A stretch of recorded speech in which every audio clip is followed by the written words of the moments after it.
suis Sylvie Vignac, sophroanalyste, spécialiste des mémoires prénatales.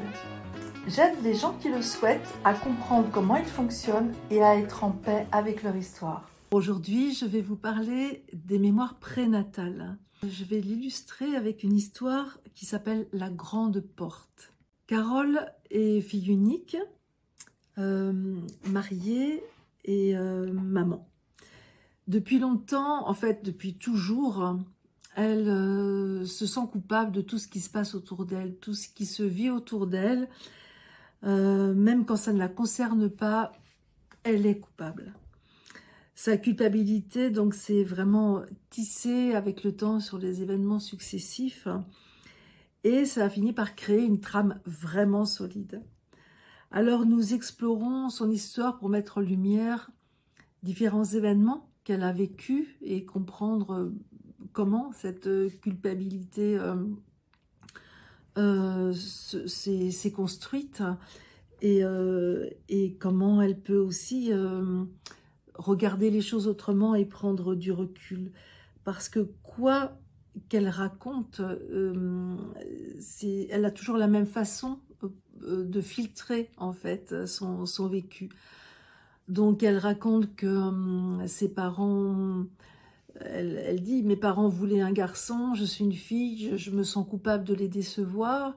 Quand ma mère était triste, je me sentais coupable de ne pas pouvoir la consoler, de rien faire pour elle. Quand mon père était absent, j'avais l'impression qu'il ne m'aimait pas, alors je me sentais aussi coupable. En tout cas, je me blâme toujours de quelque chose. » Et bref, tous les événements convergent vraiment vers sa grande culpabilité. Et aujourd'hui, quand son mari crie, elle baisse la tête comme une petite fille fautive, et quand ses enfants ne vont pas bien ou se disputent, elle se dit qu'elle n'a pas fait ce qu'il faut, qu'elle aurait dû faire autrement. En tout cas, quelle que soit l'histoire, la fin est toujours la même, elle est coupable. Donc c'est devenu son identité, sa marque de fabrique, et elle est vraiment collée à cette idée-là, qu'elle est cela. Donc c'était nécessaire dans mon accompagnement de l'aider à comprendre ce processus et à mettre de la distance avec ça. Et de le faire progressivement au fil des événements qu'elle a vécus dans sa vie, parce que même si dans sa façon de raconter les choses, j'ai capté que l'origine de cette culpabilité pouvait se loger, la mémoire source pouvait se loger à l'époque de sa gestation, vraiment donc dans ses mémoires prénatales. Alors je savais que il fallait pas non plus y aller trop vite. Pourquoi? Parce que parfois quand on va trop vite à la source du problème, alors que dans l'histoire il y a beaucoup d'événements qui justement ont tissé cette trame de culpabilité, alors ça peut réveiller des résistances à changer. Pourquoi il y a tant de résistance? Eh bien parce que derrière tout ça aussi s'est construit une croyance, et des croyances, une ou des croyances tenaces qui structurent tout ce schéma et qui sont plus fortes que la volonté de la personne. Donc elle est coupable, c'est devenu son identité, sa marque de fabrique, et il est alors nécessaire de l'aider à comprendre ce processus pour prendre du recul. J'aurais pu lui demander ou aller directement travailler sur les mémoires prénatales avec elle. Il était important de comprendre comment, au fil de sa vie aussi, il y a eu des multiples événements qui ont nourri ce sentiment de culpabilité. Quand on va trop vite à la mémoire source, il peut y avoir des résistances qui se manifestent. Et pourquoi? Parce que derrière, il y a des croyances tenaces qui se sont structurés, qui ont cristallisé ce mécanisme et qui font que tout ça est devenu plus fort que la volonté de la personne. Ça marche comme un automatisme qui la dépasse en fait. On va donc apporter un éclairage avec elle au sujet de la culpabilité, parce que dans la culpabilité chronique, il y a souvent une face cachée qui en fait est presque une sorte de nécessité inconsciente à fonctionner comme ça. Je m'explique. Quand une personne se sent coupable à ce point-là, elle se vit comme une victime, mais il y a une force une force opposée en fait qu'elle ne perçoit pas, qui est une sorte aussi de surpuissance, qui est j'aurais dû, j'aurais pu, et et c'est ça qui la piège, c'est-à-dire que inconsciemment la personne pense avoir un pouvoir sur tout ce qui se passe. Et quand elle ne le fait pas, quand elle ne fait pas ce qu'il faut, il y a faute. Et elle se vit donc comme une actrice en puissance, hein, qui doit pouvoir agir sur tout, et pas comme une observatrice tranquille aussi, qui peut prendre du recul par rapport à tout ça. Donc, se sentir coupable de cette façon-là lui fait vraiment adopter, sans même s'en rendre compte, des attitudes qui lui attirent, voire qui provoquent des reproches et des agressions. Et les comportements auxquels elle est confrontée, du coup, lui apparaissent comme des confirmations de sa culpabilité, et ça entretient ses sentiments en elle. On va voir parfois dans l'entourage des gens qui vont profiter, voire abuser de cette situation aussi. Et donc, ça devient comme un jeu psychologique entre la victime, le persécuteur, le sauveur. C'est vraiment un cercle infernal. Alors, d'où vient ce processus ? Même si la mémoire source est arrivée avant la naissance, bien sûr que l'éducation formate, conditionne l'enfant. Par les petites phrases qui sont lancées quand l'enfant est petit, hein, c'est de ta faute si ta mère est triste, ou alors tu n'aurais pas dû, ou alors au lieu de t'amuser, tu ferais mieux de t'occuper de ton petit frère, hein, ou alors tu aurais pu mieux faire, et voilà. En fait, au fil de la vie, toutes ces petites phrases vont venir remplir et confirmer et cristalliser, bétonner aussi ce sentiment de culpabilité.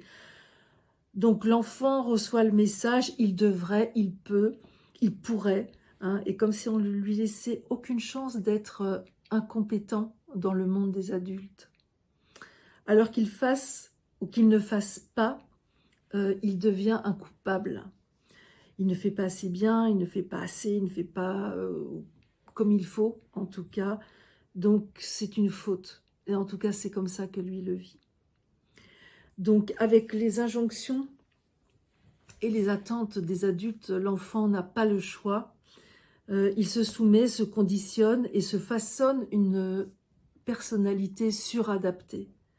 Donc, avec la croyance, évidemment, que ça sera comme ça toute sa vie.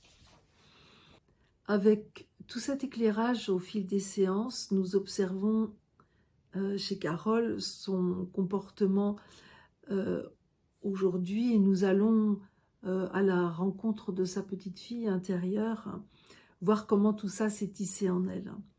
On explore son histoire pour voir les circonstances où elle s'est sentie coupable dans son enfance, et petit à petit, elle peut prendre du recul avec ça, vraiment. Elle peut porter un regard différent sur tout ce qu'elle vit, et vraiment, ça l'apaise.